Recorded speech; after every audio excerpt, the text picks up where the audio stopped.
물이 민재의 얼굴을 타고 흘러내렸습니다. 상견례 자리에서 할머니를 감싸며 한마디 했다는 게 이유였습니다. 지수는 입만 가렸고 한도식은 접시만 내려다봤어요. 그때 물방울 몇 개가 옆에 앉아있던 한 노인의 목도리 끝에 튀었습니다. 손자가 첫 월급으로 사준 목도리였어요. 노인은 가만히 손주의 젖은 얼굴을 들여다보았습니다. 그리고 낡은 밤색 손가방에서 휴대폰을 꺼냈어요. 김 실장, 들어오게. 문 밖에서 구두 소리가 멈췄습니다. 회장님 준비됐습니다. 그 모습을 지켜본 여자의 얼굴이 하얗게 질렸습니다. 아무도 몰랐습니다. 이 노인은 손자를 지키기 위해 모든 걸 이미 준비하고 있었다는 것을.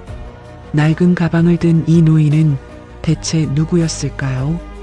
그리고 손주와 할머니를 무시하던 이 집안은 어떤 최후를 맞게 될까요? 사연을 시작하기 전에 구독과 좋아요 부탁드리고 지금 어디서 듣고 계신지도 댓글로 남겨주시면 언제나 따뜻한 행운이 가득하길 바라겠습니다. 그럼 오늘의 사연 시작합니다. 20분 전이었습니다. 상견례 별실 문이 열렸습니다. 민재가 먼저 들어섰고 그 뒤로 윤복희가 천천히 걸어 들어왔어요.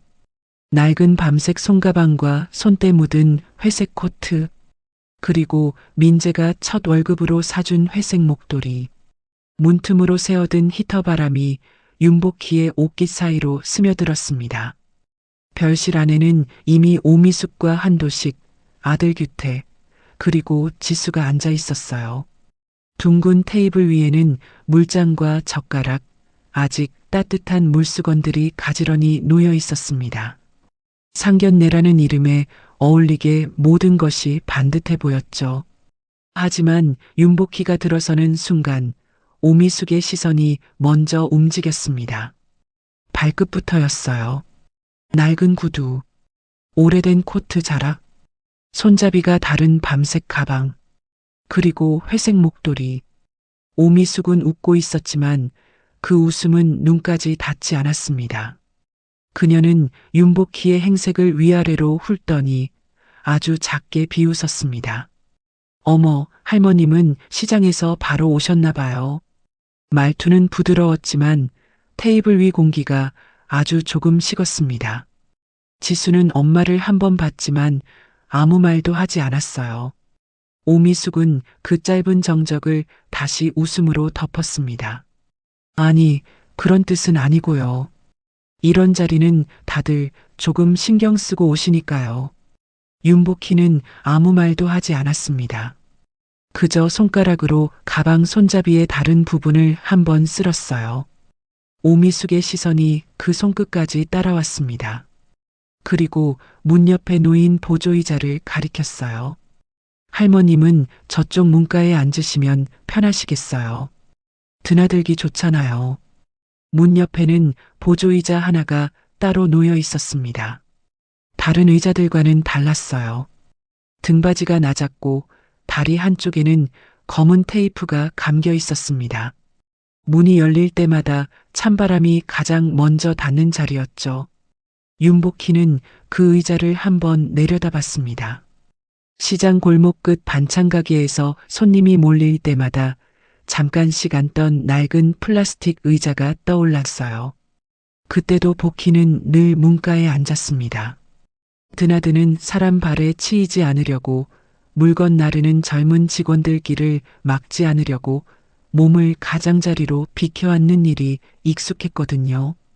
그런데 오늘 그 자리는 배려가 아니었습니다. 밀어내는 자리였어요. 민재는 그걸 알아봤습니다. 그는 말없이 문가에 놓인 보조의자를 벽 쪽으로 밀어냈어요.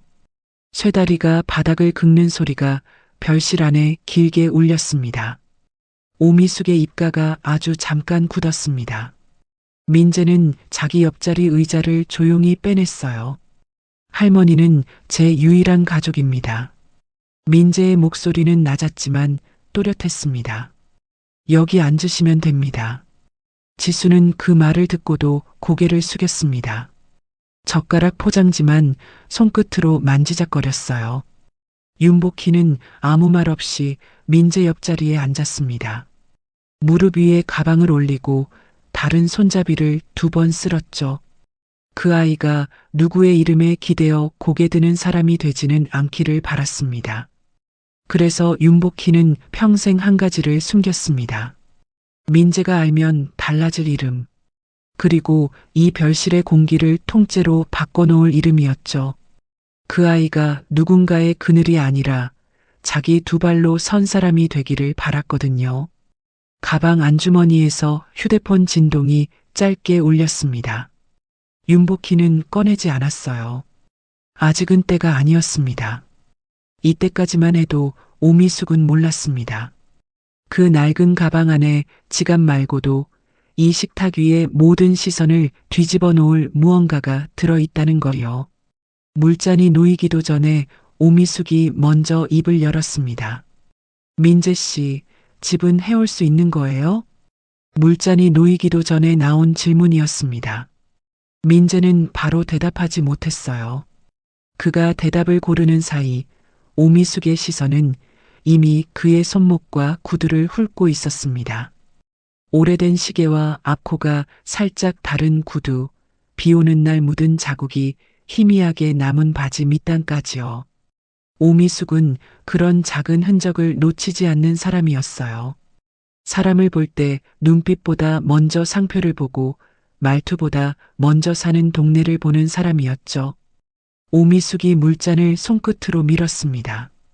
잔 밑바닥이 테이블 위에서 작게 끌렸어요. 집은요? 민재가 조용히 숨을 들이켰습니다. 아직 마련하지 못했습니다. 오미숙의 입꼬리가 아주 조금 올라갔어요. 비웃음이었습니다. 그럼 우리 지수를 어디로 데려가려고 했어요? 월세방이요? 별실 안이 잠깐 조용해졌습니다. 민재의 손가락이 테이블 아래에서 천천히 접혔어요. 오미숙은 이번엔 윤복희 쪽을 힐끗 보았습니다. 할머님이 키우셨다고 들었는데 윤복희는 아무 말도 하지 않았습니다. 무릎 위에 놓인 밤색 손가방 손잡이만 조용히 쓸었어요. 오미숙이 짧게 웃었습니다. 그럼 할머님이라도 뭘 좀 해오셨어야죠. 그 말에 민재의 눈썹이 아주 잠깐 움직였습니다. 오미숙은 멈추지 않았어요. 부모가 없으면 키운 사람이 그 자리까지 채워야 하는 거 아닌가요? 흰 접시 가장자리를 톡톡 두드리던 오미숙의 손톱 소리만 별실 안에 작게 울렸습니다. 솔직히 말해서요. 키우기만 하면 다예요?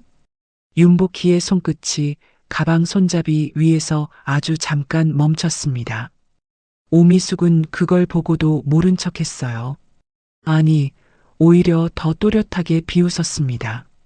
결혼 자리까지 보낼 거였으면 집 한 칸 정도는 마련해 주셨어야죠. 민재의 턱이 조용히 굳었습니다. 오미숙의 시선이 다시 민재에게 돌아왔어요. 집도 없고 차도 없고 결혼 준비도 제대로 안 됐고 그녀는 민재의 낡은 시계를 한 번 더 내려다봤습니다. 민재 씨는 뭘 믿고 상견례 자리에 나온 거예요? 지수는 고개를 숙인 채 젓가락 포장지만 손끝으로 만지작거렸습니다. 민재는 그 손끝을 봤어요. 비 오는 저녁 회사 앞 정류장에서 우산이 뒤집힌 지수에게 자기 우산을 내밀던 날이 떠올랐죠. 그날 지수는 민재에게 말했습니다. 민재 씨는 사람을 편하게 해주는 것 같아요. 민재는 그 말이 오래 좋았습니다. 부모 없는 집에서 컸다는 이유로 늘 먼저 눈치를 보고 먼저 물러나는데 익숙했던 사람에게는 꽤 큰 칭찬이었거든요. 지수도 알고 있었습니다. 할머니가 민재를 키워주셨다는 것도 민재가 첫 월급으로 할머니 목도리를 사드렸다는 것도요. 그 이야기를 들은 날 지수는 웃으며 말했습니다. 나중에 할머니한테 잘해야겠다. 민재는 그 말을 믿었습니다. 그래서 오늘 이 자리에 할머니를 모시고 온 것이었죠. 하지만 지금 지수는 아무 말도 하지 않았습니다. 오미숙이 다시 물었습니다. 차는요? 민재가 대답하기도 전에 지수의 오빠 한규태가 의자에 등을 기대며 끼어들었어요. 지수 정도면 벤츠 하나는 받아도 되지 않나? 그 말투는 농담처럼 가벼웠지만 그 가벼움이 더 사람을 눌렀습니다. 오미숙이 기다렸다는 듯 고개를 끄덕였어요. 맞아요. 우리 지수가 결혼하고 친구들 만나러 가는데 남편이 오래된 중고차 끌고 오면 그게 얼마나 민망하겠어요. 민재는 입술을 다물었습니다. 그때 한도식이 낮게 헛기침을 했어요. 말리려는 소리는 아니었습니다. 오히려 오미숙의 말을 점잖게 정리해주는 쪽에 가까웠죠. 미숙 씨 말이 틀린 건 아닙니다. 한도식은 물잔을 내려놓으며 민재를 봤습니다. 결혼은 마음만으로 되는 일이 아니니까요. 민재는 조용히 그 말을 들었습니다. 한도식의 목소리는 크지 않았지만 그래서 더 차갑게 들렸어요. 우리도 딸을 고생시키려고 키운 건 아닙니다. 오미숙이 기다렸다는 듯 고개를 끄덕였습니다. 그러니까요. 한도식은 이번엔 윤복희 쪽을 보았어요. 할머님께서 민재 군을 애써 키우신 건 알겠습니다. 하지만 키우는 것과 결혼 준비는 또 다른 문제지요. 윤복희는 아무 말도 하지 않았습니다. 무릎 위에 올린 손가방 손잡이만 한 번 더 쓸었어요. 한도식은 그것을 보지 못한 척 말을 이었습니다. 부모님 자리가 비어 있으면 더 단단히 준비했어야 하는 것도 맞습니다. 그 말에 민재의 턱이 아주 조금 굳었습니다. 오미숙은 짧게 웃었어요. 그렇죠. 우리만 이상한 사람 되는 것 같아서 말 안 하려 했는데 솔직히 그렇잖아요. 규태가 다시 끼어들었습니다. 요즘은 다들 시작부터 세팅하고 결혼해요. 집도 없이 시작하는 건 좀. 그는 말을 끝까지 하지 않았습니다. 끝까지 하지 않아도 별실 안에 누구나 그 뒤를 알아들을 수 있었거든요. 오미숙이 민재를 향해 다시 웃었습니다. 민재 씨, 착한 건 알겠어요. 잠깐의 정적이 내려앉았습니다. 오미숙의 입꼬리가 비스듬히 올라갔어요. 그런데 착한 걸로 강남집이 생기나요? 규태가 이번에는 대놓고 웃었습니다. 지수는 웃지 않았습니다. 하지만 막지도 않았어요. 오미숙은 그 침묵까지 자기 편으로 받아들였습니다. 오미숙은 물잔을 손끝으로 돌리며 다시 물었습니다. 민재 씨 직장은 안정적이에요? 민재가 고개를 들었습니다. 중견 물류회사에서 일하고 있습니다. 월급은요? 그 질문은 너무 쉽게 나왔습니다. 마치 밥값을 묻는 사람처럼요. 민재는 잠깐 숨을 골랐습니다. 많지는 않지만 꾸준히 모으고 있습니다. 오미숙은 더 묻지 않고 짧게 웃었습니다. 이번에는 규태도 따라 웃었고 한도식은 말없이 물잔을 들었으며 지수는 여전히 젓가락 포장지만 만졌어요. 민재는 테이블 아래에서 손가락을 천천히 폈다가 다시 접었습니다. 자기 이야기라고 생각했습니다. 자기가 참으면 되는 일이라고요. 하지만 윤복희는 알고 있었습니다. 그 말들이 민재만 향한 것이 아니라는 걸요. 자신이 평생 키운 아이의 삶 전체를 저들이 한 줄 계산서처럼 내려다보고 있다는 걸요. 윤복희는 손자의 어깨를 보고 있었습니다. 상견례 별실에 들어올 때만 해도 곧게 펴져 있던 어깨가 질문 하나마다 조금씩 내려앉고 있었어요. 복희는 그 어깨를 잘 알았습니다. 초등학교 입학식 날에도 그랬죠.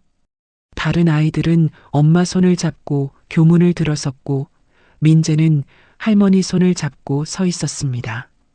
교문 옆에서 어떤 엄마가 작게 말했어요. 엄마가 아니라 할머니인가 봐. 그때 어린 민재의 어깨가 오늘처럼 살짝 내려앉았습니다. 복희는 그 작은 어깨를 펴주고 싶었지만 아무 말도 하지 않았어요. 대신 손을 더 꼭 잡아주었습니다. 오늘도 그때와 같았습니다. 다만 민재는 이제 어린아이가 아니었고 복희는 여전히 아무 말 없이 가방 손잡이만 쓸고 있을 뿐이었죠. 그때 오미숙이 접혀있던 종이 한 장을 테이블 위에 밀어놓았습니다. 처음에는 예단표처럼 보였습니다. 하지만 아니었어요. 결혼식 가족사진 순서표였습니다. 신부 측 가족, 오미숙, 한도식, 한규태, 그리고 지수, 그 아래로 친척들 이름이 반듯하게 적혀 있었죠.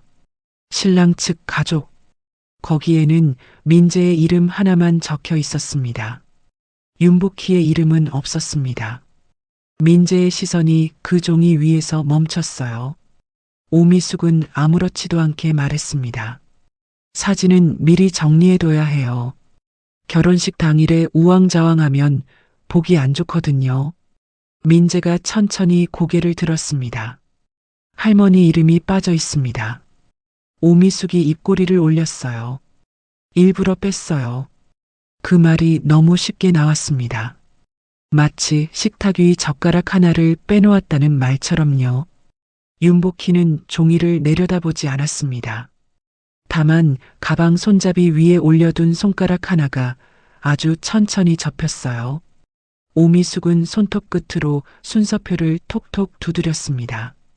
가족사진은 아무래도 양가 부모 중심으로 찍는 게 보기 좋잖아요. 별실 안에 짧은 정적이 내려앉았습니다. 오미숙은 그 정적을 불편해하지 않았어요. 오히려 더 또렷하게 말했습니다. 민재 씨 쪽은 부모님이 안 계시니까 그냥 민재 씨 혼자 서는 게 깔끔할 것 같아요. 민재의 턱이 조용히 굳었습니다. 할머니는 제 가족입니다. 오미숙이 바로 받았습니다. 근데요? 짧은 말이었습니다. 그 짧은 말 하나가 민재가 겨우 붙잡고 있던 마지막 예의를 테이블 밖으로 밀어냈습니다. 사람을 무시할 때 꼭 긴 말이 필요한 건 아니었죠. 오미숙은 윤복희의 낡은 코트와 밤색 가방을 다시 훑쳤습니다. 사진이라는 게 남들이 보는 거잖아요. 그녀는 웃었어요. 비웃음에 가까운 웃음이었습니다. 나중에 지수 친구들이 물어보면 설명이 길어지잖아요. 민재는 아무 말도 하지 못했습니다. 오미숙은 그 침묵을 허락처럼 받아들였어요. 할머니가 키웠다. 부모님은 안 계신다. 그런 이야기까지 굳이 결혼식 사진에서 보일 필요는 없죠. 설명. 민재의 귀에 그 단어가 오래 걸렸습니다. 한 사람의 평생이 누군가의 입에서는 설명이 길어지는 자리로 밀려나고 있었거든요. 지수는 종이를 보고도 아무 말도 하지 않았습니다. 이번에도 젓가락 포장지만 손끝으로 만졌어요. 민재는 지수를 바라봤습니다. 거창한 말을 바란 건 아니었습니다. 그저 한마디면 됐어요. 엄마, 할머니도 가족이야. 그 한마디면 충분했습니다. 하지만 지수의 입술은 끝내 열리지 않았습니다. 오미숙은 그 침묵까지 자기 편으로 받아들였죠. 그리고 자리도요. 이번에는 다른 종이가 나왔습니다. 좌석 배치표였습니다. 신부 측 혼주석은 테이블 가운데였습니다. 오미숙과 한도식의 이름이 큼직하게 적혀 있었고 그 옆으로 한규태의 이름까지 나란히 붙어 있었어요. 반면 신랑 측 자리에는 작은 글씨로 이렇게 적혀 있었습니다. 신랑 지인 성녀, 윤복희. 민재의 손이 테이블 아래에서 다시 한번 굳었습니다. 오미숙은 너무 당연하다는 듯 말했어요. 할머님은 편하게 뒤쪽에 앉으시는 게 낫죠. 그녀는 뒤쪽이라는 말을 조금 더 또렷하게 눌러 말했습니다. 앞자리는 아무래도 양가 부모가 앉는 자리니까요. 한도식이 물잔을 내려놓았습니다. 말리려는 것이 아니었습니다. 오히려 점잖게 보태는 쪽이었죠. 결혼식은 형식도 중요합니다. 손님들이 보는 자리니까요. 규태가 피식 웃었습니다. 사진도 그렇고 자리도 그렇고 나중에 설명해야 할 게 많으면 좀 복잡하긴 하죠. 끝까지 말하지 않아도 알 수 있었습니다. 그들이 윤복희를 가족으로 보고 있지 않다는 걸요. 함께 앉는 사람이 아니라 뒤로 밀어두면 되는 사람으로 보고 있다는 걸요. 민재는 고개를 숙이지 않았습니다. 하지만 목 안쪽에 걸린 말을 삼켰어요. 할머니 앞에서 이 사람들과 언성을 높이고 싶지 않았습니다. 상견례라는 이름이 아직은 남아 있었으니까요. 그런데 윤복희는 민재의 손을 보고 있었습니다. 테이블 아래에서 접힌 손가락, 펴졌다가 다시 접히는 손, 참는 손이었습니다. 누가 봐도 참는 손이었죠. 그 순간 가방 안주머니에서 다시 한번 휴대폰 진동이 울렸습니다.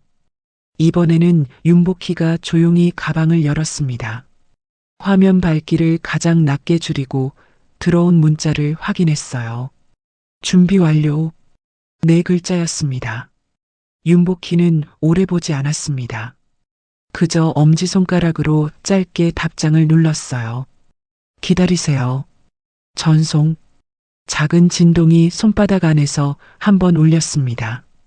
윤복희는 아무 일도 없었다는 듯 휴대폰을 다시 가방 안에 넣었습니다. 오미숙은 그 손짓을 보지 못했어요. 봤더라도 대수롭지 않게 여겼을 겁니다. 낡은 가방을 든 노인이 보낸 문자 한 통이 곧 이 별실의 공기를 통째로 바꿔놓게 될 줄은 몰랐을 테니까요. 그때 한도식이 헛기침을 했습니다.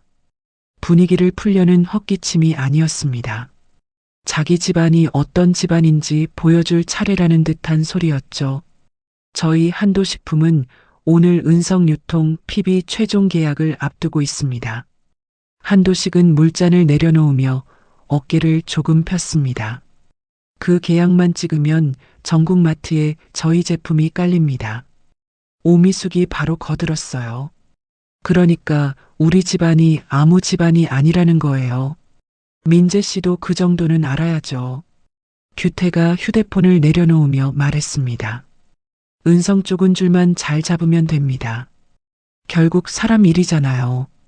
윤복희의 시선이 그때 처음으로 규태에게 닿았습니다. 아주 짧았어요. 눈빛은 고요했지만 가방 손잡이를 누른 손가락에 아주 작은 힘이 들어갔습니다. 가방 안에는 오래된 사진 한 장이 들어 있었습니다. 낡은 간판 앞에서 젊은 윤복희가 앞치마를 두르고 서 있는 사진이었죠. 그 간판 아래에는 작은 글씨가 적혀 있었습니다. 은성 반찬. 하지만 윤복희는 그 사진을 꺼내지 않았습니다. 아직은 아니었어요. 은성이라는 이름이 나올 때마다 복희의 손끝이 멈췄지만 별실 안 누구도 그 작은 변화를 알아보지 못했습니다. 그들이 보고 있는 것은 낡은 코트와 밤색 가방뿐이었으니까요. 한도식의 목소리는 여전히 별실 안을 채우고 있었습니다.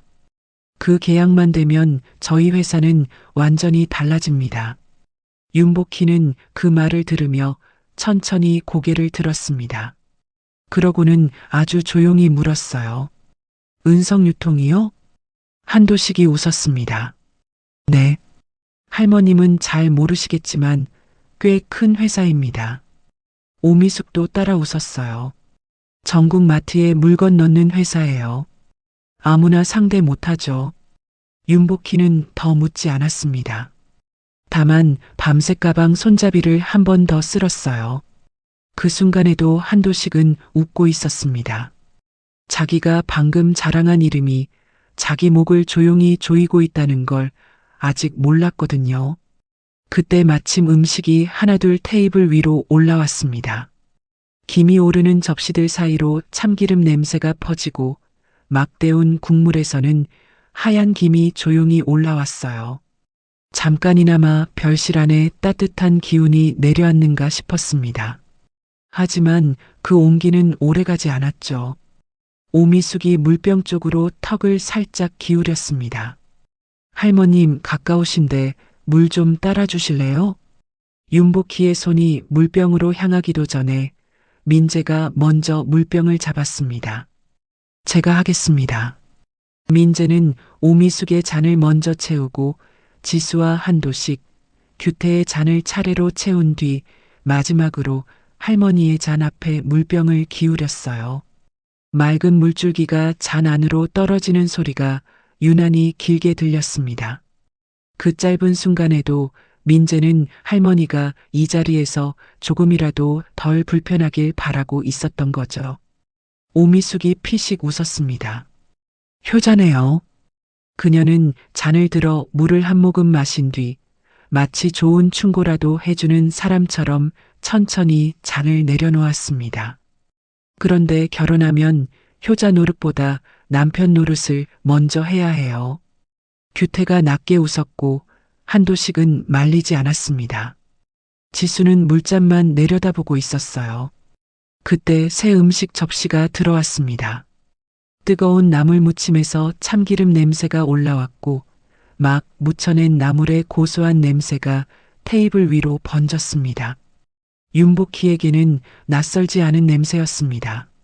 새벽마다 손끝에 묻던 냄새였고 오래전 반찬가게 셔터를 올리기 전 가장 먼저 솥을 올리고 멸치를 볶고 데친 나물에 참기름을 두르던 시간의 냄새였죠. 그런데 오미숙이 코끝을 살짝 찡그렸습니다. 어머. 그녀는 일부러 냅킨을 코끝 가까이 가져갔어요. 이 냄새 뭐야? 별실 안의 공기가 다시 차갑게 굳었습니다. 민재의 젓가락이 접시 위에서 멈췄고 쇠젓가락 끝이 흰 접시에 닿으며 아주 작은 소리를 냈습니다. 오미숙의 시선은 나물 접시 위를 한번 지나더니 천천히 윤복희의 코트 자락과 목도리 그리고 무릎 위에 놓인 밤색 손가방으로 옮겨갔어요. 그 시선이 어디를 향하는지 모르는 사람은 없었습니다. 이게 반찬에서 나는 건지 오미숙이 짧게 웃었습니다. 아니면 할머님한테 나는 건지 헷갈리네요. 하하. 농담처럼 던진 말이었습니다. 그래서 더 잔인했습니다. 웃음소리는 가벼웠지만 그 말은 윤복희가 살아온 시간을 통째로 테이블 위에 올려놓고 비웃는 것과 같았거든요. 규태가 입꼬리를 올렸습니다. 한도식은 물잔만 들었고 지수는 아무 말도 하지 않았어요. 오미숙은 그 침묵을 허락처럼 받아들였습니다. 농담이에요, 농담. 그녀는 냅킨으로 코끝을 살짝 누른 뒤 이번에는 더 당당한 얼굴로 말을 이었습니다. 그런데 상견례 자리잖아요. 우리 집안 어른들도 보는 자리인데 이런 냄새는 좀 곤란하죠. 윤복희는 젓가락을 들지 않았습니다. 나물 접시에서 올라오는 참기름 냄새는 여전히 따뜻했지만 오미숙의 입을 지나자 그 냄새는 갑자기 부끄러워해야 할 무엇처럼 변해버렸어요. 어린 민재가 학교 가기 전 부엌 문 앞에 서서 묻던 목소리가 윤복희의 귓가에 아주 잠깐 스쳤습니다. 할머니, 오늘 도시락 뭐야? 그때 복희는 늘 별것 아닌 것처럼 대답했습니다. 계란말이 조금, 멸치볶음 조금. 사실 그 조금을 만들기 위해 새벽 2시간은 늘 먼저 지나가 있었습니다. 그래도 민재가 도시락 뚜껑을 열고 웃으면 그걸로 됐어요. 그 시간들을 오미숙은 냄새라고 불렀습니다. 반찬 냄새, 시장 냄새, 상견례 자리에 어울리지 않는 냄새. 윤복희는 소매를 조용히 접었습니다. 정말 냄새가 나는지 확인하려는 몸짓은 아니었습니다. 다만 그 말이 오래전 새벽 4시의 반찬가게 문 앞까지 윤복희를 다시 데려다 놓았을 뿐이었죠. 민재는 그 침묵을 더는 견디지 못했습니다. 자기에게 쏟아지는 말들은 참을 수 있었습니다. 가난하다는 말도, 부모 없다는 눈빛도, 월급을 따지는 질문도 이미 낯설지 않았으니까요. 하지만 할머니가 견뎌온 시간까지 냄새라고 부르는 말은 더는 삼킬 수 없었습니다. 오미숙은 그 사이에도 자기 말이 얼마나 큰 선을 넘었는지 알지 못했습니다. 오히려 불쾌하다는 듯 냅킨을 접으며 민재를 똑바로 봤어요. 내가 틀린 말 했나요? 그녀의 목소리는 여전히 농담 끝에 남은 웃음을 조금 머금고 있었습니다. 결혼은 현실이라니까요. 한도식은 아내를 말리지 않았습니다. 오히려 민재를 향해 점잖은 목소리를 냈어요. 젊은 사람이 자존심만 세우면 안 됩니다. 어른들이 하는 말에는 다 이유가 있어요. 민재는 그 말을 들으며 할머니 앞에 놓인 물잔을 봤습니다. 잔은 아직 반도 비워지지 않았습니다. 이 낯선 방에서 할머니는 물 한 모금도 편히 마시지 못하고 있었던 겁니다. 그때 민재는 처음으로 깨달았습니다. 이건 상견례가 아니었습니다. 신문이었습니다. 집은 있느냐, 차는 있느냐, 월급은 얼마냐, 부모 자리는 누가 채우느냐, 그리고 이제는 그 냄새가 어디서 나는 것이냐고 묻는 자리. 질문은 계속 바뀌었지만 끝은 늘 같았습니다. 너는 부족하다. 내 할머니도 부족하다. 그러니 우리 집안에 맞추려면 더 낮아져라.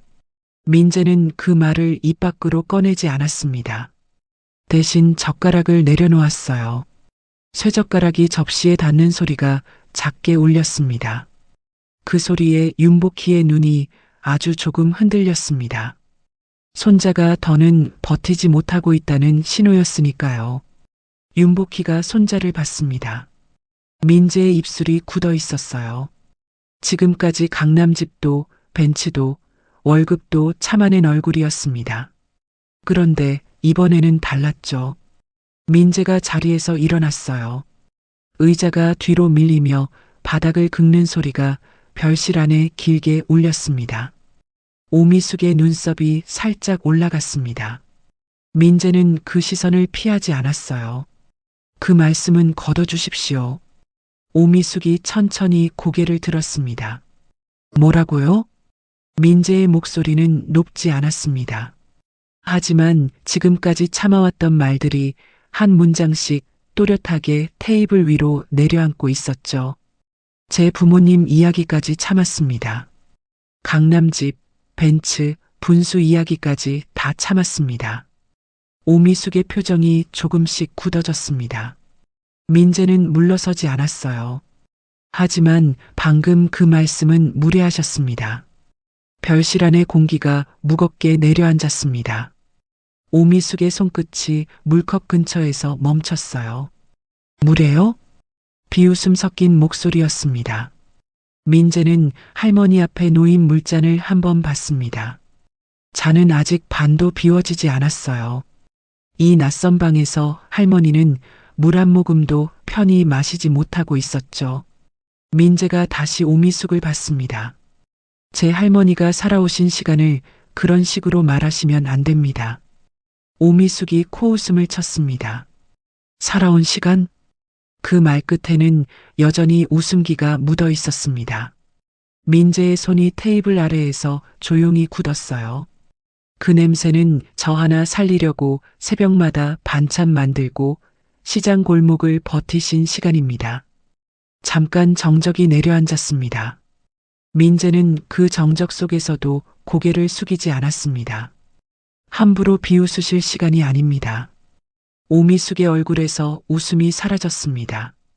부드러운 척하던 말투가 그 순간 얇게 찢어졌죠. 너 지금 나한테 말 대답하니? 민재는 마지막까지 물러서지 않았습니다. 사과해 주십시오.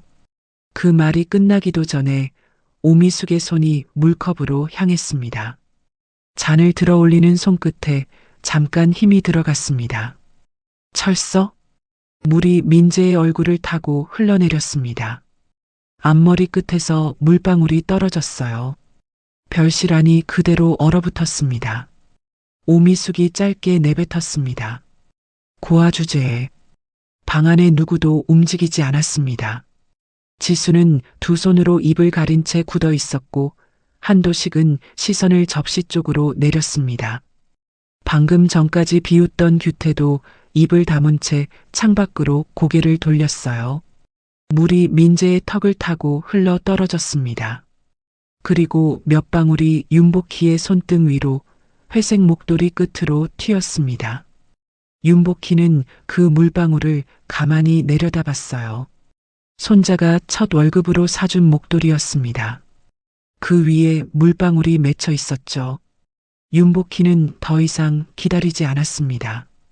그녀는 낡은 밤색 손가방을 열었습니다. 가방 안에서 휴대폰을 꺼내더니 이번에는 화면을 숨기지 않았어요. 손끝은 떨리지 않았습니다. 윤복희는 저장된 번호 하나를 눌렀습니다. 통화 연결음이 한 번 울렸어요. 두 번 울리기도 전에 상대가 받았습니다. 별실안의 시선이 윤복희에게 모였습니다. 오미숙의 손에는 아직 빈 물컵이 들려 있었고 민재는 젖은 얼굴 그대로 서 있었습니다. 윤복희는 오미숙을 보지 않았어요. 젖은 얼굴로 서 있는 손자를 한번 바라봤습니다. 그리고 아주 낮은 목소리로 말했어요. 김 실장. 짧은 침묵이 흘렀습니다. 윤복희의 목소리는 조금도 흔들리지 않았습니다. 지금 들어와요. 그 말뿐이었습니다. 통화는 바로 끊겼습니다.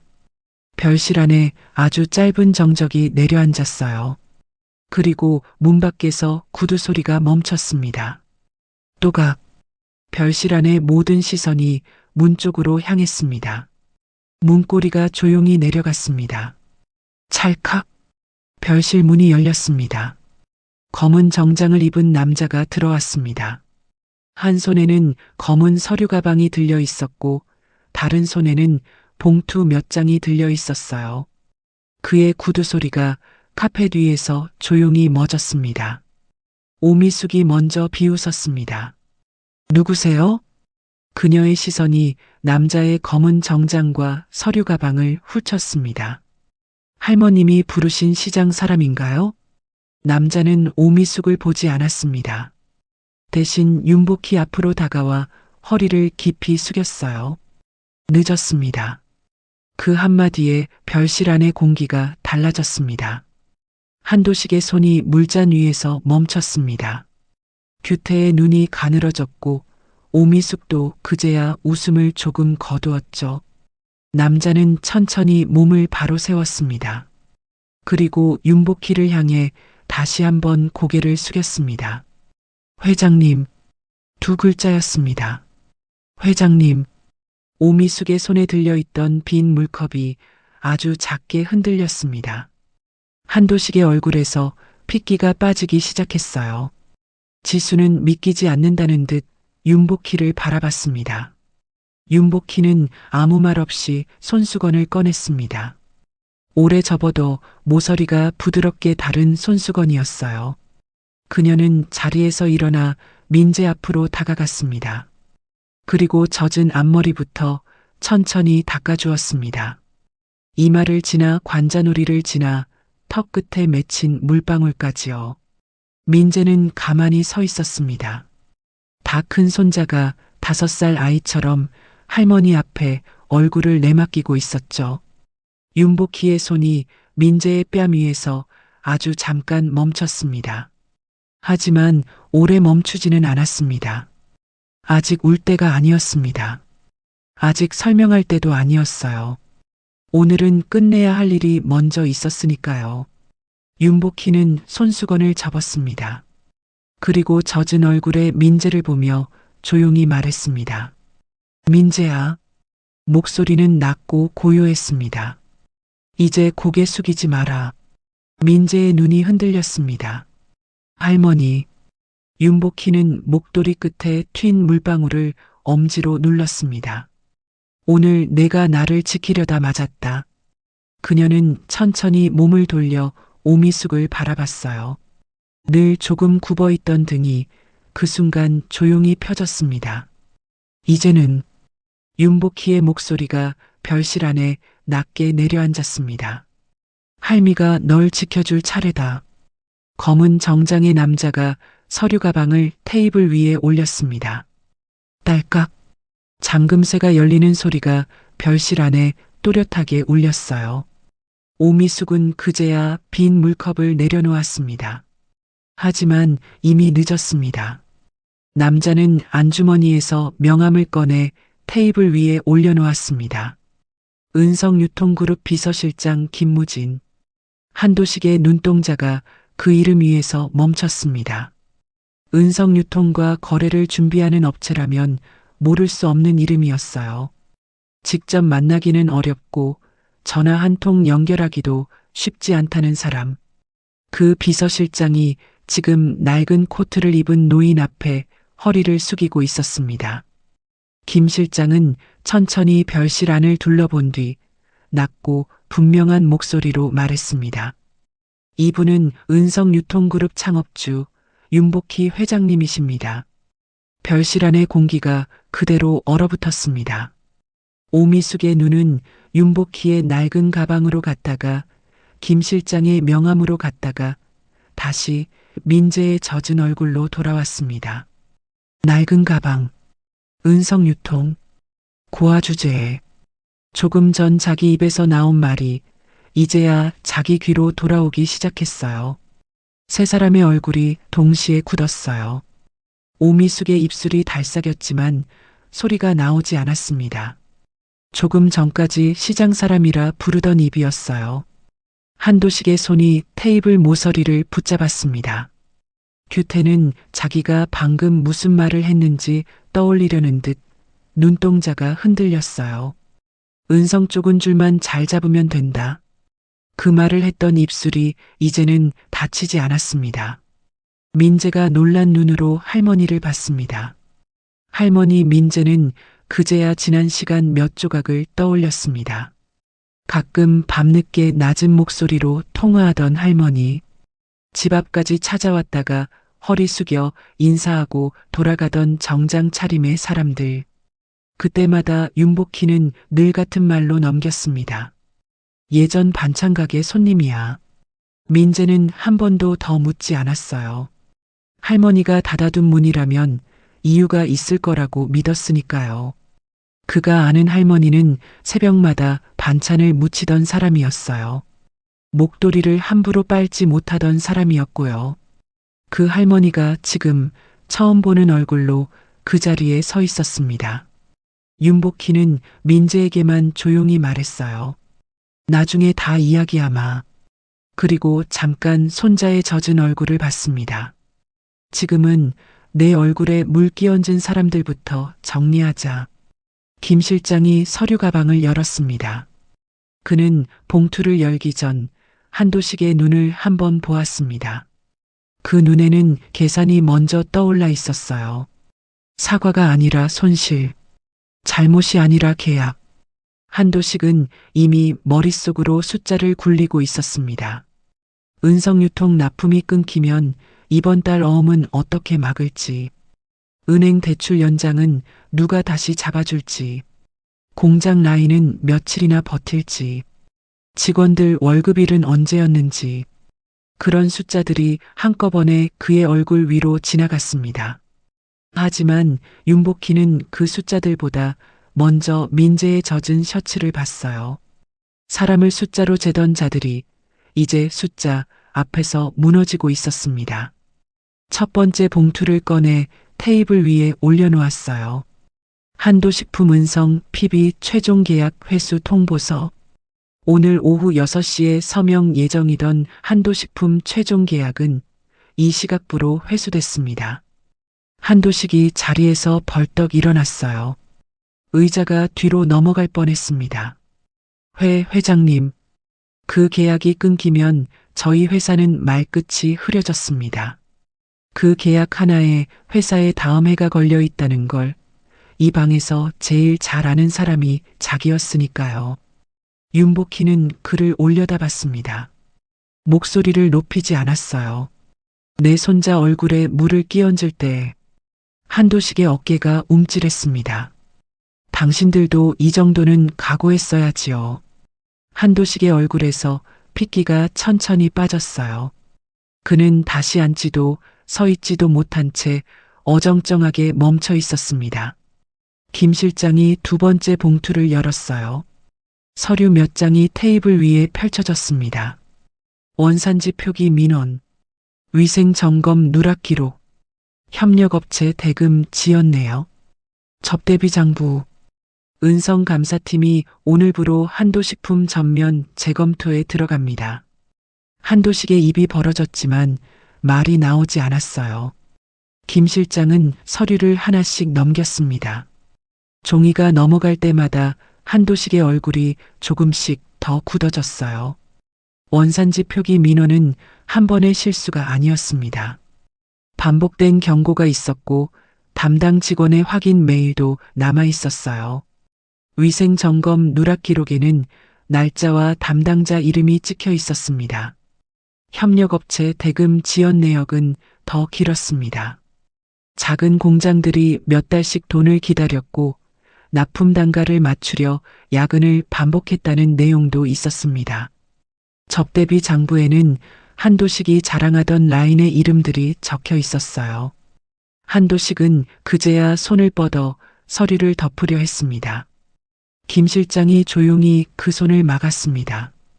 대표님, 이 서류는 이제 대표님만 덮는다고 덮이는 서류가 아닙니다.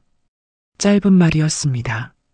하지만 한도식의 손은 그대로 멈췄어요.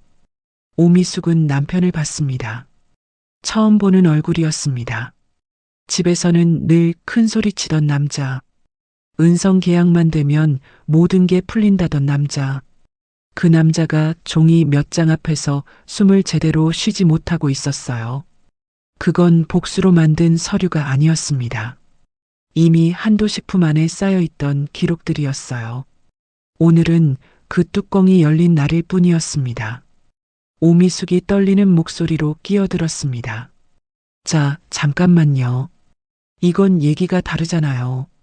우리는 그냥 상견례를 하려던 것뿐이고 윤복희가 그쪽으로 천천히 시선을 돌렸어요. 아무 말도 하지 않았습니다. 그저 바라봤을 뿐이에요. 오미숙의 말이 저절로 멎었습니다. 방금 전까지 물컵을 들어 손자 얼굴에 부었던 손이 지금은 자기 무릎 위에서 조용히 오므라들고 있었어요. 윤복희는 다시 김 실장에게 고개를 돌렸습니다. 윤복희는 김 실장의 보고를 들으면서도 한 번도 성급히 움직이지 않았습니다. 종이 한 장이 나올 때마다 방 안의 사람들은 숨을 삼켰지만 복희의 손은 고요했어요. 그 고요함이 더 무서웠습니다. 화를 내지 않는 사람, 목소리를 높이지 않는 사람, 하지만 한번 정한 선을 다시 무르지 않는 사람. 그는 오래전부터 그런 윤복희를 보아왔습니다. 협력사가 어려워지면 먼저 기회를 주는 사람이었지만 사람을 속이고 약자를 밟는 일에는 한 번도 느슨했던 적이 없었습니다. 한도식품이 무너진 건 물 한 컵 때문만은 아니었습니다. 그 물이 이미 썩어 있던 바닥을 드러냈을 뿐이었어요. 윤복희는 한도식을 바라보며 천천히 말했습니다. 사업은 숫자로만 하는 것이 아닙니다. 한도식의 입술이 떨렸습니다. 사람 손으로 만든 물건을 팔면서 사람을 너무 쉽게 봤군요. 한도식이 급히 몸을 앞으로 숙였습니다. 회장님, 이번 한 번만 기회를 주십시오. 오늘 서명만 살려주시면 문제되는 건 전부 바로잡겠습니다. 그 말은 사과처럼 들리지 않았습니다. 계산이었어요. 어떻게든 오늘 계약서 한 장만 살려보려는 계산이었습니다. 윤복희는 테이블 위에 놓인 물컵을 잠깐 봤습니다. 조금 전 민재의 얼굴에 쏟아진 물컵이었어요.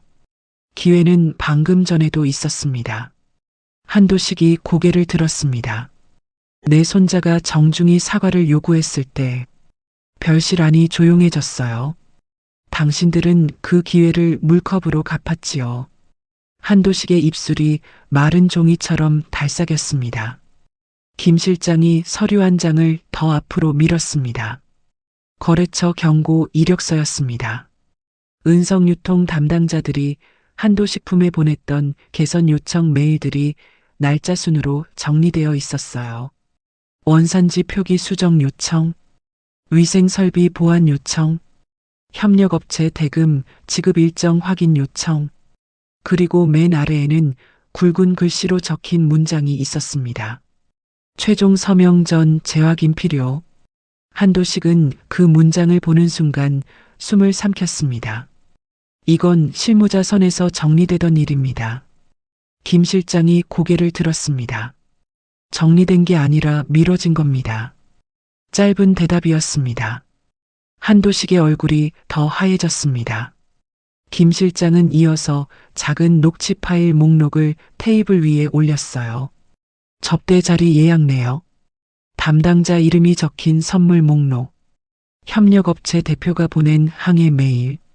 그 모든 것이 얇은 종이 몇 장 안에 정리되어 있었습니다. 한도식은 자기도 모르게 오미숙을 봤습니다. 오미숙도 남편을 봤어요. 조금 전까지 아무 집안이 아니라며 어깨를 세우던 부부였습니다.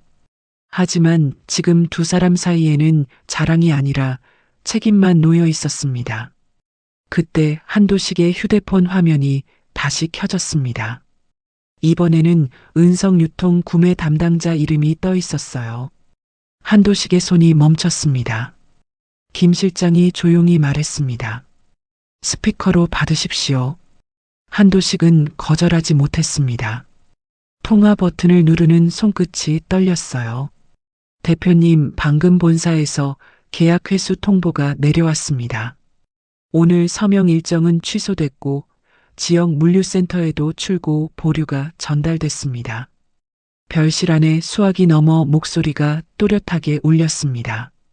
이미 준비된 물량은 반출하지 마십시오. 은성 상표가 들어간 포장재 사용도 중지해 주셔야 합니다. 한도식은 입을 벌렸지만 말이 나오지 않았습니다. 통화는 짧게 끝났어요.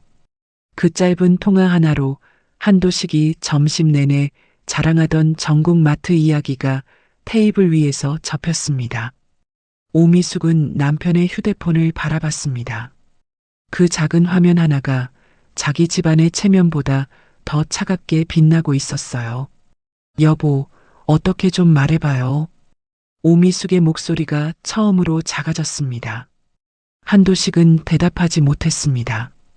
김 실장은 다시 서류를 정리했습니다. 대표님께서는 오늘 상견례 자리에서 은성 계약을 집안급으로 말씀하셨습니다. 한도식의 눈이 흔들렸어요. 은성의 이름을 사람을 낮추는 도구로 쓰셨습니다. 윤복희의 시선이 한도식에게 머물렀습니다. 그 이름은 그렇게 쓰라고 만든 것이 아닙니다. 그 말에 방 안의 공기가 더 낮아졌어요. 은성, 반찬가게 간판에서 시작된 그 이름이었습니다. 새벽마다 나무를 묻히던 손에서 시작된 이름이었고 어린 민재의 도시락 한 칸을 채우던 시간에서 시작된 이름이었죠. 그 이름을 한도식은 돈과 줄과 체면의 도장처럼 흔들었습니다. 윤복희는 그것을 용서하지 않았습니다. 그 말에 한도식은 아무 대답도 하지 못했습니다. 계속하세요. 그래도 오미숙은 아직 착각하고 있었습니다. 이 정도에서 끝날 거라고요. 하지만 오늘 무너질 것은 사돈자리 하나가 아니었습니다. 그녀가 자랑하던 강남집도 벤츠도 아들의 자리도 이제 막 흔들리기 시작하고 있었습니다. 김 실장이 세 번째 봉투를 꺼냈습니다. 은행 대출 연장 자료. 한도식품은 은성 계약 예정서를 근거로 은행에 매출 전망 자료를 제출해 둔 상태였습니다. 한도식의 눈꺼풀이 떨렸습니다. 계약이 회수된 이상 대출 연장 심사도 원점에서 다시 검토될 겁니다. 그 말이 끝나기가 무섭게 한도식의 휴대폰이 울렸어요. 화면에 은행 지점 이름이 떠 있었습니다. 그는 받지 못했어요. 벨이 울리는 휴대폰을 그저 내려다보고만 있었습니다. 진동이 테이블 위에서 부르르 떨렸습니다. 그 진동 소리가 별실 안에서 이상할 만큼 크게 들렸어요. 한도식은 결국 전화를 받았습니다. 예, 지점장님. 목소리가 이상할 만큼 낮았습니다. 수화기 너머의 말은 방 안에 들리지 않았어요. 하지만 한도식의 얼굴이 대답 대신 모든 걸 말하고 있었습니다. 아닙니다. 회수라고 해도 아직 검토 중이고 예, 자료는 다시 제출하겠습니다. 그는 말을 끝까지 잊지 못했습니다. 통화가 끊긴 뒤에도 휴대폰을 귀에서 내리지 못했어요. 마치 내리면 모든 것이 정말 끝나버릴 것처럼요. 오미숙이 급히 물었습니다. 뭐래요? 한도식은 대답하지 않았습니다. 대답하지 못한 것이 아니라 대답할 말이 없었습니다. 그 침묵이 이미 대답이었어요. 그때 다시 휴대폰이 울렸습니다. 이번에는 공장장이었습니다. 한도식은 받지 않으려 했지만 화면을 본 김 실장이 조용히 말했습니다. 받으셔야 할 겁니다. 한도식은 떨리는 손으로 통화 버튼을 눌렀어요. 대표님, 은성 납품 스티커 붙인 물량을 어떻게 해야 합니까? 출고 차량들이 다 대기 중입니다. 공장장의 다급한 목소리가 새어나왔습니다. 한도식은 아무 말도 못했어요. 대답 대신 목을대만 위아래로 움직였습니다. 전화를 끊기도 전에 또 다른 번호가 떴습니다. 협력업체 대표였습니다. 대표님, 은성 계약됐다고 해서 저희가 원가 밑으로 맞춰드린 겁니다. 밀린 대금부터 정리해 주셔야 합니다. 한도식의 손에서 휴대폰이 미끄러질 뻔했습니다. 별실 안에서 회사가 무너지는 소리가 들리고 있었습니다. 오미숙이 남편을 봤습니다. 한도식은 여전히 휴대폰을 들여다보고 있었어요. 자기 회사 이름이 적힌 작은 화면 하나 앞에서 방금 전까지 전국마트를 말하던 남자가 아무 말도 하지 못하고 있었습니다. 김 실장이 네 번째 봉투를 열었습니다. 은성재단 급식사업부 추천 명단. 거기 한규태의 이름이 있었어요. 이름 옆에는 간단한 메모도 붙어 있었습니다. 대표 지인 자녀. 면접 생략 요청. 내부 추천 우선 검토. 규태는 그 세 줄을 보는 순간 얼굴이 하얗게 변했습니다. 그동안 규태는 그 일을 대단한 청탁이라고 생각하지 않았어요. 아버지 아는 사람이 한마디 해주고 담당자가 이름을 올려주고 면접 자리 하나 미리 잡히는 것. 그 정도는 다들 하는 일이라고 여겼습니다. 그래서 상견례 자리에서도 쉽게 말했던 거예요. 줄만 잘 잡으면 된다고요. 하지만 그 말이 지금 종이 위에 남아 있었습니다. 줄. 그가 자랑처럼 말했던 그 줄이 이제는 자기 목에 걸린 끈처럼 보였습니다. 민재는 그 서류를 보며 아무 말도 하지 않았습니다. 부모가 없어도 이력서를 수십 번 고쳐 쓰고 면접장 앞에서 손바닥이 젖도록 기다렸던 날들이 떠올랐어요. 불합격 문자를 받고도 할머니 앞에서는 웃던 밤들. 괜찮아. 다음에 또 넣으면 돼. 그렇게 말하고 방에 들어가 이불을 뒤집어 쓰던 시간들. 누구에게는 한 통의 전화로 열리는 문이 민재에게는 몇 년 동안 두드려도 잘 열리지 않던 문이었습니다. 윤복희는 그런 민재의 옆 얼굴을 보았습니다. 그리고 규태에게 시선을 돌렸어요. 규태의 얼굴이 하얗게 변했습니다. 그건 제가 넣은 게 아니라 윤복희가 규태를 봤어요. 내 손자는 부모가 없어도 자기 힘으로 원서를 넣고 자기 힘으로 면접을 봤습니다. 규태는 고개를 들지 못했습니다. 당신은 부모 이름으로 남의 자리를 대신 앉으려 했군요. 규태의 어깨가 무너지듯 내려앉았어요.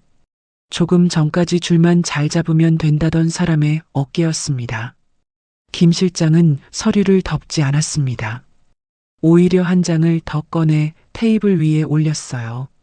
추천 과정 확인 요청서였습니다.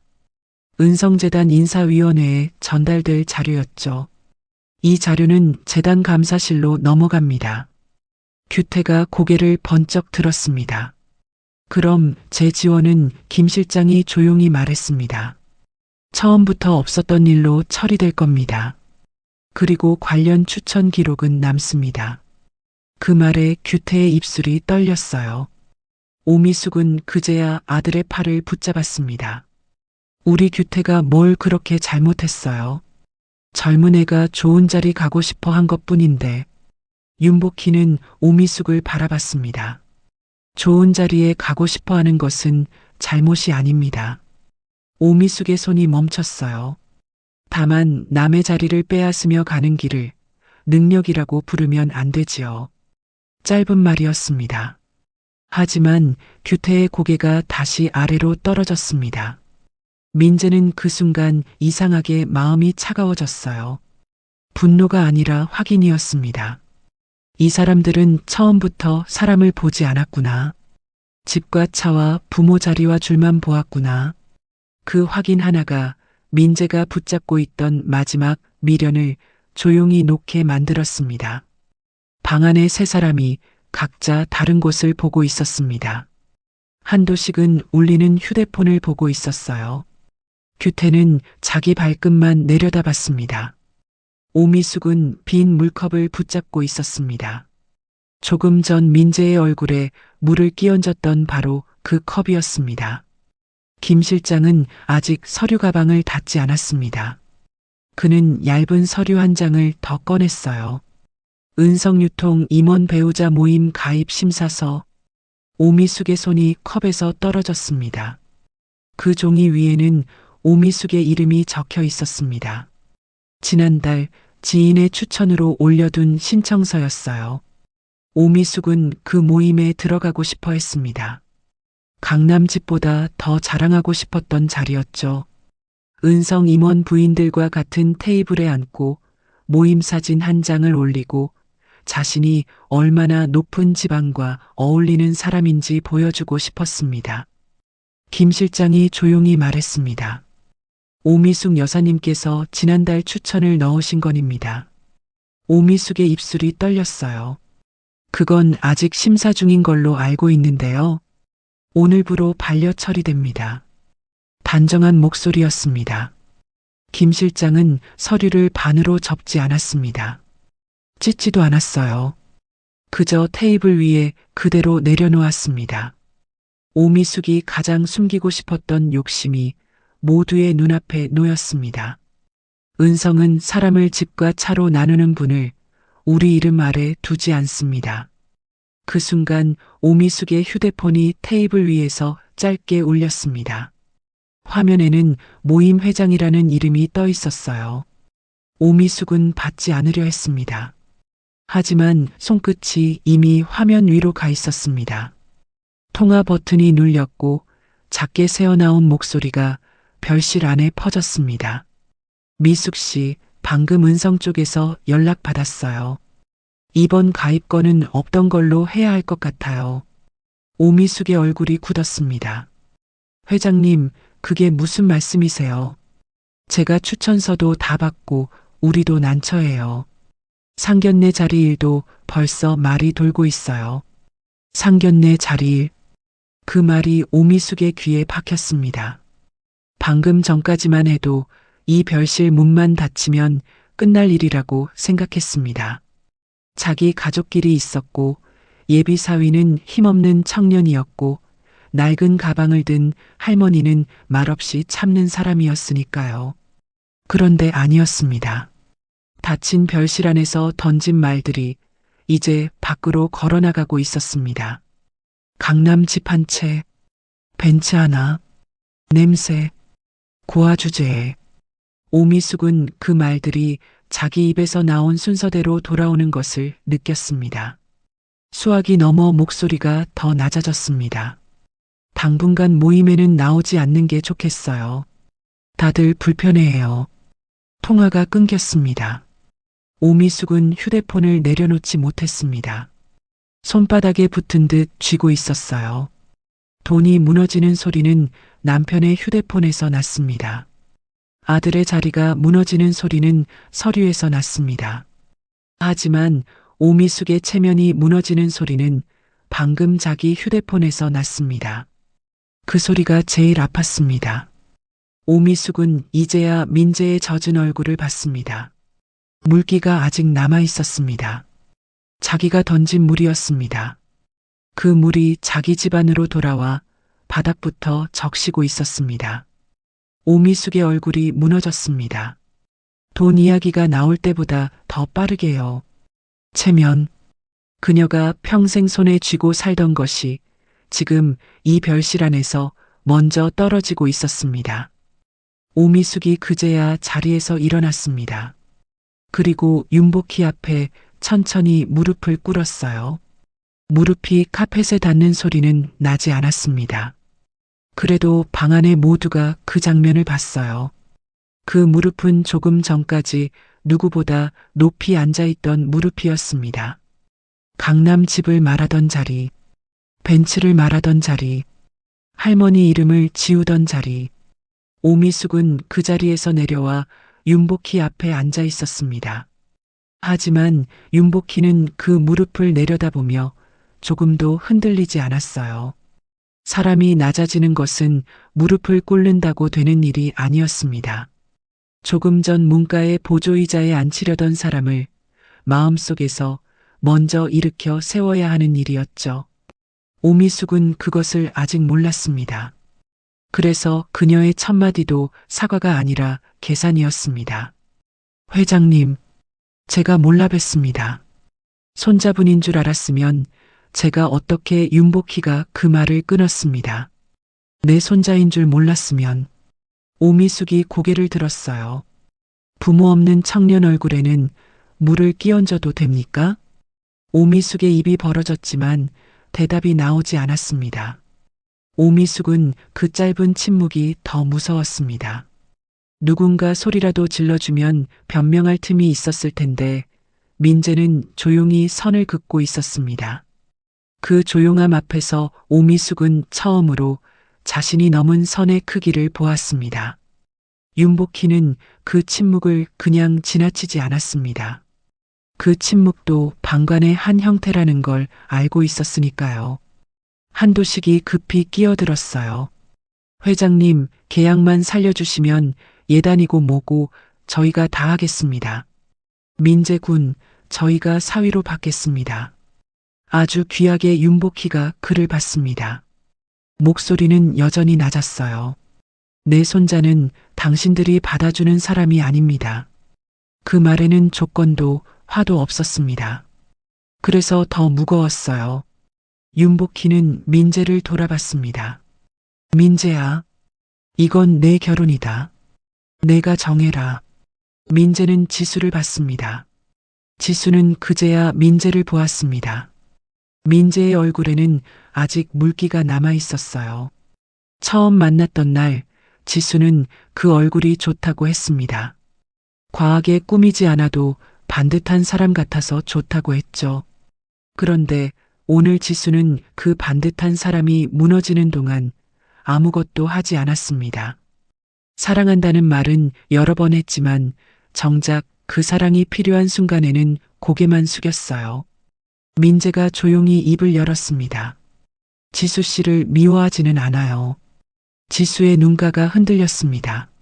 하지만 오늘 알았습니다. 민재는 젖은 셔츠 소매를 내려다봤어요. 아직 물자국이 남아 있었습니다. 지수 씨는 엄마를 말렸다고 생각할지 몰라요. 지수의 손이 멈췄습니다. 하지만 그 한마디는 제 할머니를 문가 자리에서 일으켜 세우지 못했습니다. 민재의 목소리는 높지 않았습니다. 그래서 더 아팠어요. 냄새라는 말을 막지도 못했고 제 얼굴로 날아오는 물컵도 막지 못했습니다. 지수는 고개를 들지 못했습니다. 민재는 더 이상 그녀를 몰아붙이지 않았습니다. 저는 오늘 알았습니다. 지수 씨가 저를 좋아했던 건 맞지만 제 편이 될 준비는 안 되어 있었다는 거요. 지수가 떨리는 목소리로 말했습니다. 민재 씨, 나도 말리려고 했어요. 엄마가 너무 갑자기. 민재는 지수를 바라봤습니다. 그 눈빛에는 원망보다 지친 기색이 먼저 올라와 있었어요. 알아요. 지수 씨가 불편했다는 것도 압니다. 지수의 입술이 떨렸습니다. 그런데 불편한 것과 막아서는 건 다르잖아요. 짧은 문장이었습니다. 지수는 아무 말도 하지 못했습니다. 민재는 테이블 옆 문가에 놓인 보조의자를 봤습니다. 처음 윤복희가 밀려났던 자리였어요. 할머니가 그 자리에 앉으라고 들었을 때 지수 씨는 젓가락 포장지만 만졌습니다. 민재의 시선이 다시 지수에게 돌아왔습니다. 집과 차 이야기가 나올 때는 고개를 숙였고요. 지수의 손이 무릎 위에서 꽉 쥐어졌습니다. 냄새라는 말이 나왔을 때도, 제 얼굴에 물이 날아왔을 때도 지수 씨는 늘 조금 늦었습니다. 늦었다. 그 말에 지수의 얼굴이 무너졌어요. 민재는 천천히 말했습니다. 사람을 지키는 일은 나중에 오는 게 아니라 그 순간 옆에 서는 거라고 생각합니다. 윤복희는 아무 말 없이 손자를 바라봤습니다. 오늘 처음으로 민재가 자기 목소리로 자기 자리를 세우고 있었어요. 젖은 셔츠와 젖은 머리로도 민재의 등은 이상할 만큼 고다 보였습니다. 민재는 그제야 알았습니다. 자기가 오늘 잃은 것은 결혼식 날짜가 아니었습니다. 평생을 함께하겠다고 믿었던 사람 앞에서 자기 할머니가 혼자 모욕을 견뎌야 했던 그 순간을 잃은 것이었습니다. 그 순간을 되돌릴 수 없다면 더는 같은 자리에 서 있을 수 없었습니다. 지수는 그제야 테이블 위 물컵을 봤습니다. 자기 엄마가 들었던 컵, 자기가 막지 못했던 컵. 그 컵은 비어 있었지만 지수에게는 아직도 물이 가득 찬 것처럼 보였어요. 한번 쏟아진 물은 다시 컵 안으로 돌아가지 않았습니다. 오늘 이 관계도 그랬습니다. 그 말에 지수의 눈물이 떨어졌습니다. 민재는 그 눈물을 붙잡지 않았어요. 이미 늦은 눈물이었습니다. 민재는 할머니의 옆에 섰습니다. 이 결혼은 여기서 멈추겠습니다. 그날 별실을 나올 때 민재는 뒤를 돌아보지 않았습니다. 지수의 울먹이는 목소리가 등 뒤에서 한 번 들렸지만 발걸음을 멈추지 않았어요. 윤복희는 그런 민재의 옆을 천천히 걸었습니다. 호텔 복도는 조용했고 벽에 걸린 조명은 지나치게 환했습니다. 민재의 젖은 셔츠 앞섭이 그 빛 아래에서 더 선명하게 보였어요. 김 실장이 조용히 외투를 가져왔습니다. 민재가 받지 않으려 하자 윤복희가 먼저 말했습니다. 입어라. 감기 든다. 그 말은 회장의 말이 아니었습니다. 새벽마다 도시락 뚜껑을 덮어주던 할머니의 말이었어요. 민재는 그제야 외투를 받아 어깨에 걸쳤습니다. 엘리베이터 문이 열렸고 두 사람은 나란히 섰습니다. 거울처럼 반짝이는 문 안에 민재의 젖은 얼굴과 윤복희의 회색 목도리가 함께 비쳤어요. 민재는 그 모습을 보며 낮게 말했습니다. 할머니, 나 오늘 좀 못났죠. 윤복희는 민재를 보지 않고 앞만 바라봤습니다. 아니다. 엘리베이터 문이 천천히 닫혔습니다. 오늘 내가 처음으로 너를 지켰다. 그 말에 민재는 더 이상 아무 말도 하지 못했습니다. 젖은 얼굴 위로 이번에는 물이 아닌 다른 것이 올라오려 했거든요. 하지만 그는 울지 않았습니다. 그저 할머니 손을 조용히 잡았습니다. 윤복희도 그 손을 놓지 않았어요. 상견례장 안에서는 누군가의 집안이 무너지고 있었고 엘리베이터 안에서는 오래 참아온 손자 하나가 겨우 자기 자리를 되찾고 있었습니다. 호텔 현관 밖으로 나오자 찬바람이 얼굴에 닿았습니다. 민재는 그제야 자기가 얼마나 오래 숨을 참고 있었는지 알았어요.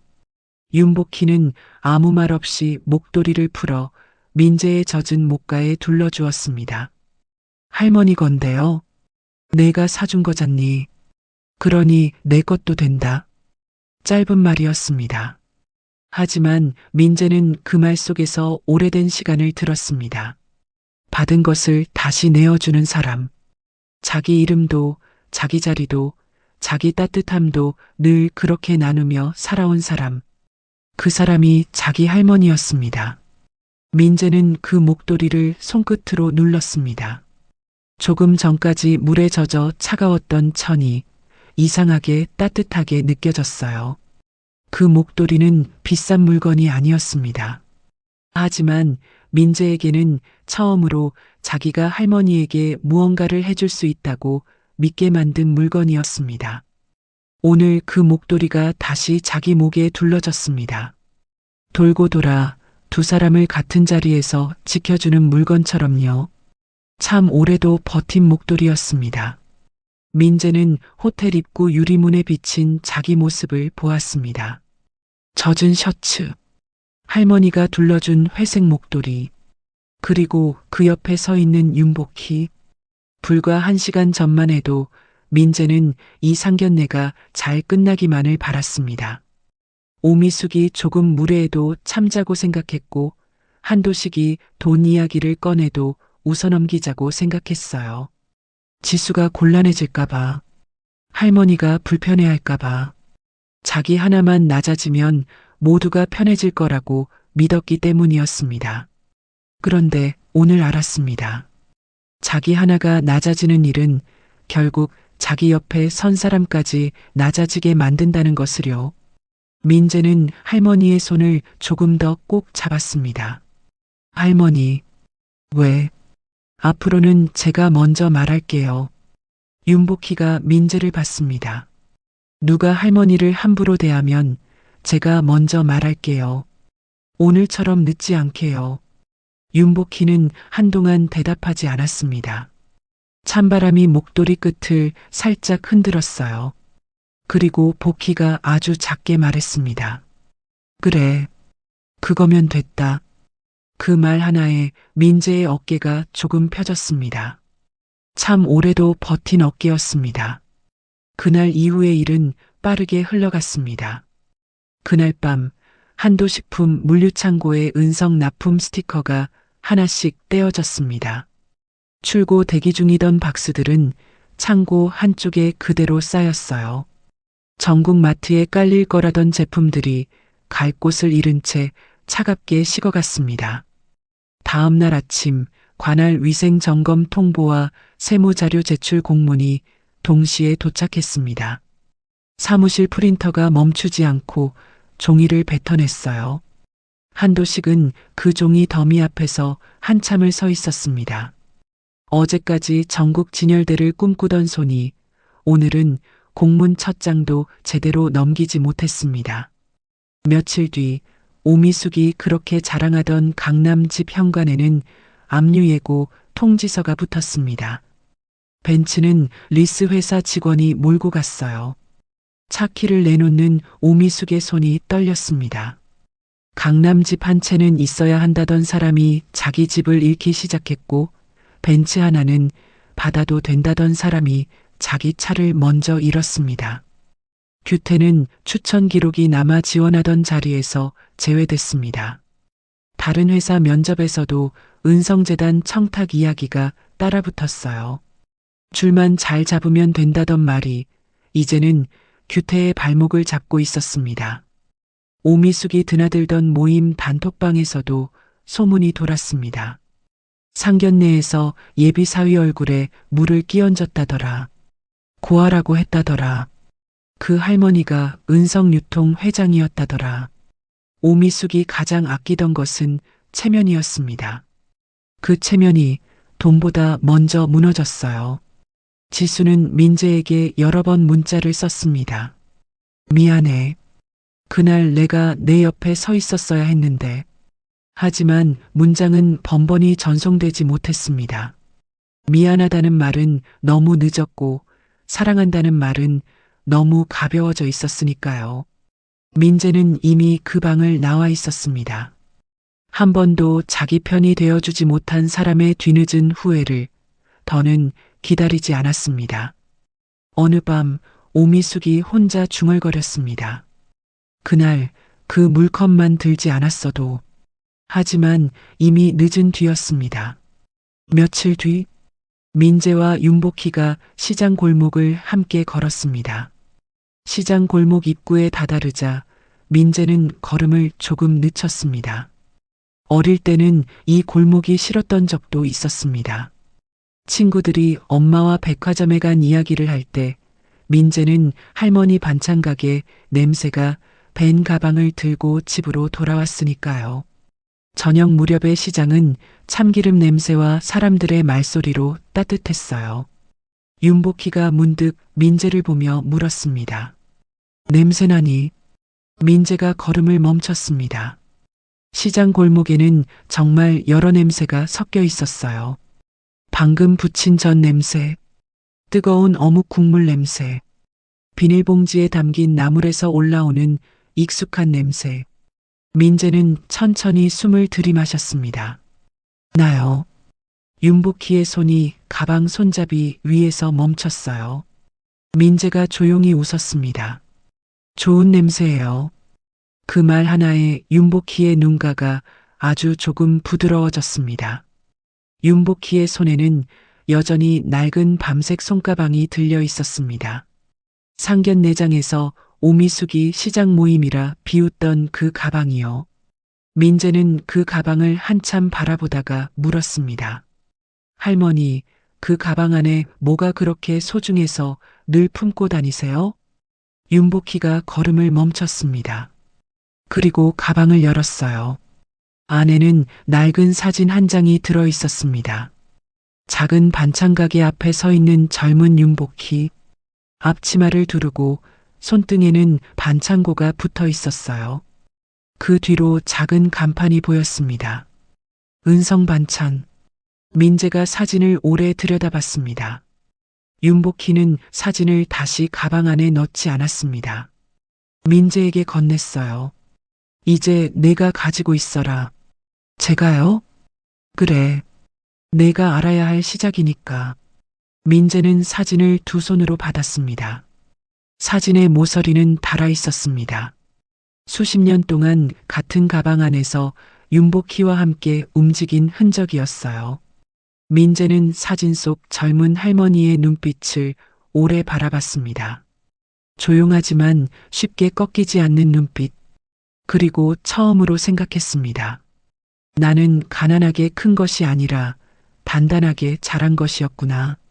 내가 오늘 냄새라고 들은 그 시간이. 윤복희가 사진을 어루만졌습니다. 여기서 시작됐다.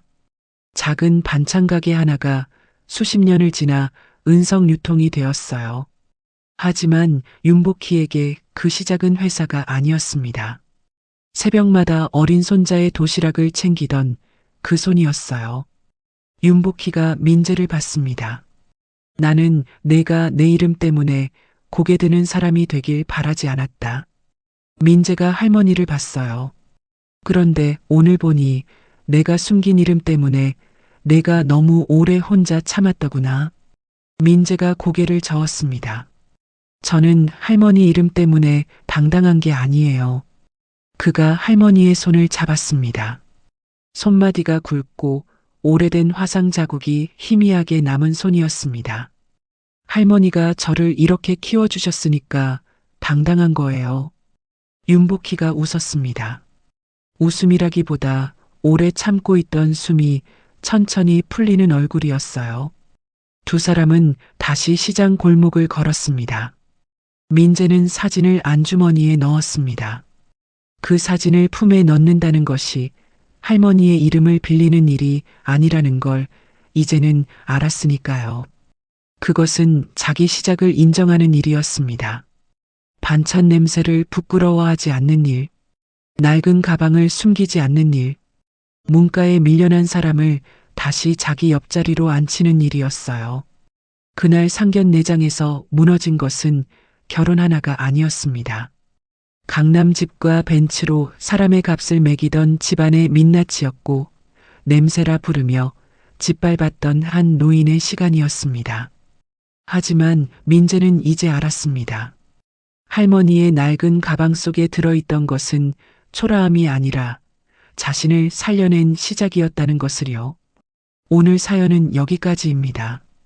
누군가의 낡은 가방을 보고 쉽게 판단했던 순간이 우리에게도 있었는지 조용히 돌아보게 되는 이야기였습니다. 사람의 가치는 집 한 채나 차한 대로 정해지지 않습니다. 한 사람을 끝까지 지켜낸 시간, 그리고 그 시간을 부끄러워하지 않는 마음에서 시작되는 것 같습니다. 꽃편지 사연에 와주셔서 감사합니다. 오늘도 여러분의 하루가 조금은 따뜻하게 지나가기를 바랍니다.